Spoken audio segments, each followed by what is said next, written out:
नमस्कार दोस्तों, मैं शालिनी पांडे। तृणमूल कांग्रेस की सांसद महुआ मोइत्रा उन चंद सांसदों में शामिल हैं जो अपने बेबाक अंदाज से सरकार को कटघरे में खड़ा करती हैं। पूर्व इन्वेस्टमेंट बैंकर महुआ मोइत्रा को आर्थिक मामलों का काफी ज्ञान है और उन्होंने अडानी प्रकरण में सरकार को घेरने में इसका काफी इस्तेमाल किया है। लेकिन शायद वो भूल गई थी, अडानी को घेरने वाले को सरकार भी घेरती है और बुरी तरह घेरती है। कुछ दिनों से सोशल मीडिया पर उनके चरित्र हनन का अभियान चल रहा था। अब उन पर संसद में सवाल करने के बदले घूस लेने के आरोप लगे हैं।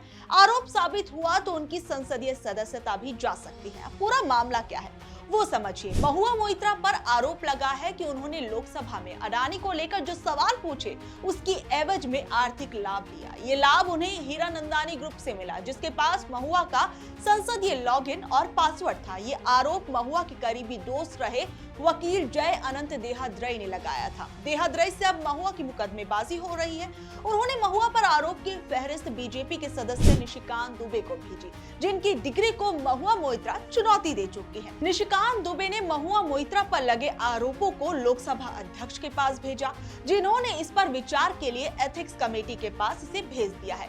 इस मामले में जितनी तेजी दिखाई गई वो हैरान करने वाली है। यहाँ तक कि दर्शन हीरानंद ने इस मामले में हलफनामा देकर मान लिया कि उन्होंने सांसद महुआ मोइत्रा के संसदीय लॉगिन का इस्तेमाल किया था। दर्शन हीरानंदानी ने रियल एस्टेट और इंफ्रास्ट्रक्चर क्षेत्र से जुड़े हीरानंदानी ग्रुप के सीईओ और एस्टेट सेक्टर के बड़े खिलाड़ी निरंजन हीरानंदानी के पुत्र हैं।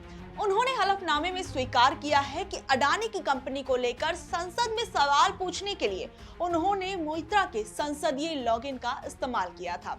दर्शन हीरानंदानी के हलफनामे के मुताबिक महुआ मोइत्रा ने उनसे महंगी चीजें ली हैं, उन पर दबाव बनाकर उनसे अपने काम करवाए। महुआ ने अपने दिल्ली में सरकारी बंगले के नवीनीकरण में उनसे सहायता ली। देश और दुनिया में विभिन्न स्थानों पर उनकी यात्राओं के लिए वो लगातार उनसे मदद मांगती रही। उधर महुआ मोइत्रा ने हलफनामे पर सवाल उठाया है। उन्होंने कहा कि बंदूक की नोक पर खाली पेपर पर दर्शन हीरानंदानी से साइन कराया गया है। ये हलफनामा आधिकारिक लेटर हेड पर भी नहीं है। महुआ ने दिल्ली उच्च न्यायालय में बीजेपी सांसद निशिकांत दुबे और अनंत देहाद्रई के खिलाफ मानहानि का मुकदमा भी दायर कर दिया है।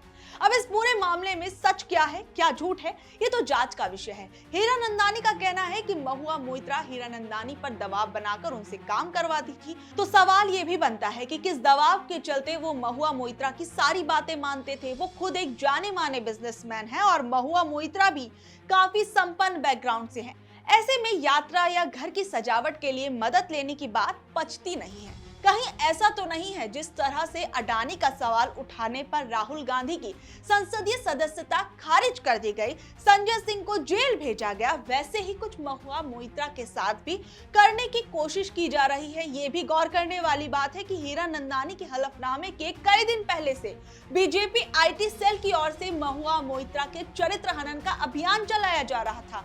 एक पार्टी से जुड़ी उनकी निजी तस्वीरों को वायरल किया गया। महुआ के नाम के साथ गाली लिखकर हैशटैग ट्रेंड कराया गया। महुआ ने अगर कुछ गलत किया है तो उसकी जांच होनी चाहिए। अफसोस की बात है कि तेज तर्रार महिला को हाशिए पर डालने या चुप कराने का हजारों साल पुराना दाव अभी भी इस्तेमाल किया जाता है। महुआ मोइत्रा के इस पूरे मामले पर आप लोगों का क्या कुछ कहना है? अपनी राय हमें नीचे दिए गए कमेंट बॉक्स में जरूर बताइएगा और मॉलिटिक्स को अलग अलग प्लेटफॉर्म पर फॉलो करना बिल्कुल ना भूलें। धन्यवाद।